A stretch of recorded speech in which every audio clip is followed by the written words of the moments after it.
ताज अजीबा हटक।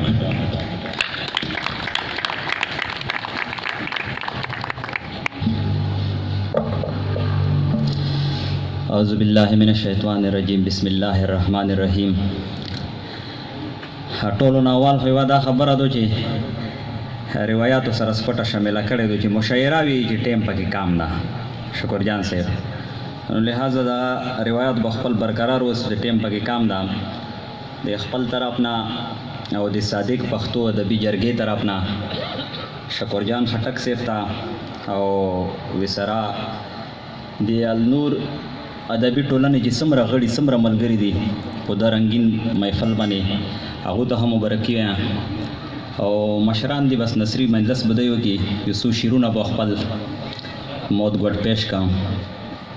دا زمونږ غرونه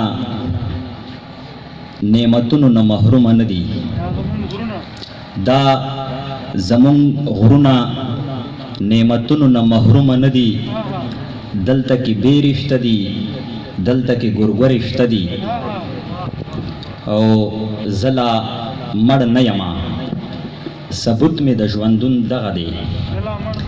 زلا مړ نه یما ثبوت مې د ژوندون دغه دی، زما په خوله د پښتونخوا وطن سندرې شته دي. ډېر شو مننه. زه له مړ نه یما ثبوت مې د ژوندون دغه دی، زما په خوله د پښتونخوا وطن سندرې شته دي او زما خبرې سچټي هسې خبرې نه دي. واه زما خبرې سچټي هسې خبرې نه دي، په دو خبرو کې بلها بلا خبرې شته دي. واه عجیبه صاحب او اکرام صاحب د یو کلام دا ارشاد ستاسو بهرحال موږ دا پروګرام نه خبر نه و چې په څه موضوع باندې دا خو دا یو رنګ باندې خو مسا لیکل شوي دي، شاید زړی دا یو رنګ مې پکې روایست ستاسو کوڅه د خنداګانو نه خالي نشوانو. ارشاد ستاسو کوڅه د خنداګانو نه خالي نشوانو، زمون کوڅه د ژړاګانو نه خالي نشوانو. زما په صبر آفرین شه هر ستم زم کړو، زما په صبر آفرین شه، زما په صبر آفرین شه هر ستم زم کړو، خوستا یری د جفاګانو نه خالی نشوانو. ډېر ښه. او مونږ ټول عمر چغې ووهلې امن غواړو، مونږ ټول عمر چغې ووهلې امن غواړو، خو پښتونخوا د بلاګانو نه خالی نشوانو.